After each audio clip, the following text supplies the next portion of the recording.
ఇప్పుడు చంద్రబాబు నాయుడు గారు చెప్పిన హామీలు చూసే ప్రజలందరూ ఓట్లేసారంటారా? మరి అంతే నమ్మారు, గుడ్డి జనాలుగా, మైండ్ లేని జనాలు, అందుకనే వేసారు. ఆటో వాళ్ళకి ఇచ్చాడు, చాకలోడికి ఇచ్చాడు, ముండ మోసిన ఆడోళ్ళకి ఇచ్చారు, ఒంటరి మహిళలకు ఇచ్చాడు, భర్త ఉన్న 45 సంవత్సరాలకి 18,000 చేశాడు, ముసలోళ్ళకి ఇచ్చాడు. ఏం కావాలి ఇంకా? కరోనాలో ఎంత బాధపడ్డారు తెలుసా?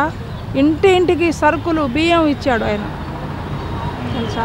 కోట్లకు మంది బతికి ఉన్నారు ఈ రోజు. అంటే ఆయన ఏం చేశాడో ఏమో మనకు తెలియదు, కానీ జగన్ వల్లనే బతికారని కోట్ల మంది ఇప్పుడు గుండె మీద చేపెట్టుకొని చెప్పగలరు. మరి కాదమ్మా, ఇప్పుడు మీరే చెప్తున్నారు ఇన్ని పథకాలు ఇచ్చారని చెప్పేసి, మరి జగన్మోహన్ రెడ్డి గారి పార్టీ ఎందుకు ఓడిపోయిందంటే మీరేం చెప్తారు? ఎందుకు ఓడిపోయిందో అనేది మనం చెప్పలేము నాన్న. అది ఎక్కడ జరిగిందో ఏంటో మనకు తెలియదు. ఏంది మీరు చూసి ఉంటారు ఆయన పాత్ర వెనకాల ఆయన చేసిన ఎంతమంది జేజీలు కొట్టారో, మరి అది ఎందుకు జరిగిందో వాళ్ళకే తెలుసు. అది మనం చెప్పకూడదు. మరి ఇప్పుడు గత జగన్మోహన్ రెడ్డి గారి ప్రభుత్వంలో వాలంటీర్స్ వ్యవస్థ ఉండేది. అవును. మరి ఇప్పుడు ఈ ప్రభుత్వంలో లేదు కదా, మీకు ఎలా అనిపిస్తుంది? ఇబ్బందే కదా. ప్రతిదీ ఆధార్ కార్డు మార్చాలన్నా వాళ్ళు ఇంటికి వచ్చి ఏదైనా చేసేవాళ్ళు, ఏది కావాలన్నా ఇగో ఇట్లా చేసుకోవాలి అట్లా చేసుకోవాలని ఇంటికి వచ్చి మాట్లాడేవాళ్ళు. ఇప్పుడు ఏంది ఎక్కడికో వెళ్ళాలి. చదువు వచ్చేవాళ్ళు ఉన్నారు, చదువు రానివాళ్ళు. నాకంటే చదువు రాదు, మరి అడగాలి ఎట్లా అయ్యా ఏందయ్యా, రేపు రాపోమ్మా ఎల్లుండి రాపోమ్మా అని పంపిస్తారు. ఇంకేం చేస్తారు? మరి గతంలో ఎలా ఉండేది? వాళ్ళే వచ్చేవాళ్ళు, వారంటరు వాళ్ళే వచ్చి తమ్మి వేయించుకొని అన్నీ వాళ్ళే చేసుకొని వెళ్ళిపోయేవాళ్ళు. అప్పుడు ఏ ఇబ్బంది లేదు. ఏమి ఇబ్బంది ఉండేది అప్పుడు? ఏమీ లేదు. అమ్మ మీకు ఇగో ఇది కావాలి ఇగో ఇక్కడ సంతకం పెట్టు అని చేసి వెళ్ళిపోయేవాళ్ళు. మరి ఇప్పుడు జగన్మోహన్ రెడ్డి ఈ నెల నుంచి నేను ప్రజల్లోకి వస్తాను, ప్రజల తరపున పోరాడతాను అంటున్నాడు. మరి ఎలా ఉండబోతుందంట? వస్తాడు కంపల్సరీ వస్తాడు. రాకుండా అయితే మానుకోడు, వస్తాడు, గెలుస్తాడు. ఏంటి అంత నమ్మకం? అంతే, అది అంతే. వస్తాడు, పులిలాగా సింహంలాగా వస్తాడు, సింగల్గానే వస్తాడు. కాదమ్మా, మరి ఇప్పుడు ఈ ముగ్గురు కలిసి పోటీ చేసినా కానీ జగన్మోహన్ రెడ్డి ఒక్కడే ఎందుకని సింగిల్గా పోటీ చేశారు? మొగోడు, అర్థమైందా? అందరితో పెట్టుకోడు, అందరితో పోటీలు చేయడు. ఆయనే వస్తాడు, ఆయనే గెలుస్తాడు. ఆయనే మనిషి, మానవతం ఉన్నవాడు, యేసుప్రభుని నమ్ముకున్నాడు, ఎవడికి మోసం చేయడు. అర్థమైందా నాన్న? ఏంది వీళ్ళు ఏదో చెప్పుకుంటారు బాబు ఈయన మనకేం విరోధం కాదు. కాకపోతే మనిషిని హామీలు ఇచ్చి మోసం చేస్తాడు. అది ఇస్తానంటాడు, ఇది ఇస్తానంటాడు, ఏమీ ఇయ్యడు. అదే జగన్ చెప్పిన హామీలు మొత్తం ఇచ్చాడు. ఒక్కడు కాదు, అన్నీ ఆడవాళ్ళకేంటి, మగవాళ్ళకేంటి, చాకలోళ్ళకేంటి, ముండ మోసిన ఆడవాళ్ళకేంటి, ప్రతి వాళ్ళకి ఇస్తానన్నాడు. ఇచ్చాడా లేదా అది మీకు తెలుసు. అది నేను అనేది. అంటే జగన్మోహన్ రెడ్డి వాళ్ళ పార్టీ వాళ్ళకి అనుకూలంగా ఉన్న వాళ్ళకి ఇచ్చాడు అంటున్నారు కదా. అట్లేం కాదు. అందరూ ఊరు మొత్తం చుట్టాలా జగన్కి?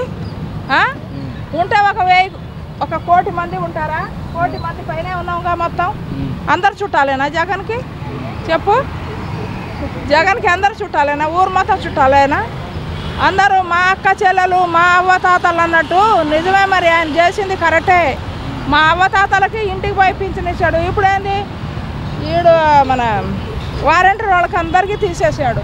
వారంటీ వాళ్ళు వచ్చి ఇంటికి వచ్చి మంచిగా ఏం కావాలవ్వా, ఏం కావాలి తాత, ఇగో పింఛన్ అని తలుపి కొట్టి ఇచ్చేవాళ్ళు. మరి ఇప్పుడు ఎవరు ఇస్తున్నారు నాన్న చెప్పు?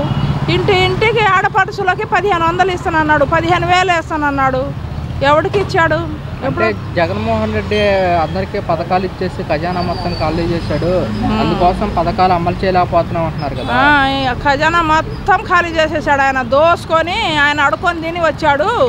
ఈయనేమో కోటీశ్వరుడు, ఆయన అడుకొని తిని వచ్చి ఆయన దోసుకొని వెళ్ళిపోయాడు. మరి ఈయనేమో ఎప్పుడు పుట్టుక నుంచి ఉన్నవాడు, ఆయనేమో అడుకొని తినేవాడు, అందుకనే దోసుకొని వెళ్ళిపోయాడు. మరి ఆయన మరి ఇప్పుడు ఈ పథకాలు అమలు చేయలేకపోతున్నాం, రాష్ట్ర ప్రజలు కొంచెం అర్థం చేసుకోవాలంటున్నారు కదా.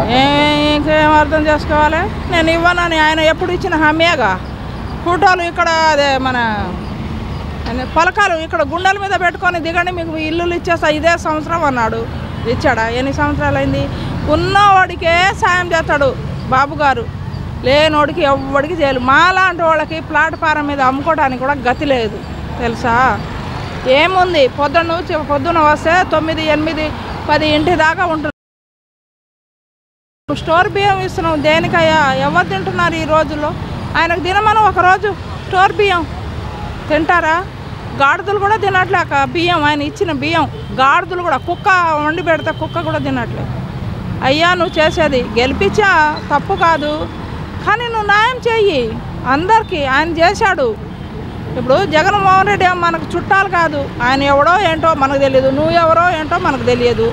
కాకపోతే నమ్మకం హామీ ఇచ్చారు కాబట్టి గెలిపిస్తాము చూద్దాం ఒకసారి అని. కానీ ఏం చేస్తున్నావు అయ్యా బాబు అంటున్నారు.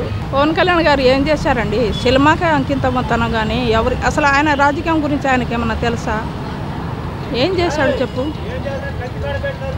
ఏం చేశాడు ఆయన? ఆయనకు అనుభవం ఉందా? సరే చంద్రబాబు అంటే 70 సంవత్సరాలు ఆయన వాళ్ళ మామ దగ్గర పక్కన ఉండి ఏదైనా కాస్త కూర్చొని నేర్చుకున్నారు. మరి పవన్ కళ్యాణ్ గారికి ఏముంది? అనుభవం ఉందా? అంత పెద్ద స్టార్, మెగాస్టారే తప్పుకున్నాడు గెలవలేను అనుకొని. ఈయనకి ఏ రకంగా అనుభవం ఉంది చెప్పు? ఏ రకంగా ఉంది? ఏమైనా ఉందా? మనం ఒక పని చేసేటప్పుడు దాని గురించి మనకు తెలియాలిగా, తెలియాలా వద్దా? మరి ఏం తెలుసు మరి ఆయనకి? ఏమీ తెలియదు. చంద్రబాబు ఏం మాట్లాడమంటే అది మాట్లాడతాడు. స్క్రిప్ట్ ఏదైనా రాసి మాట్లాడమంటే చదివి మాట్లాడతాడు. ఇంకంతే, ఇంకేం చేసేది లేదు ఆయన.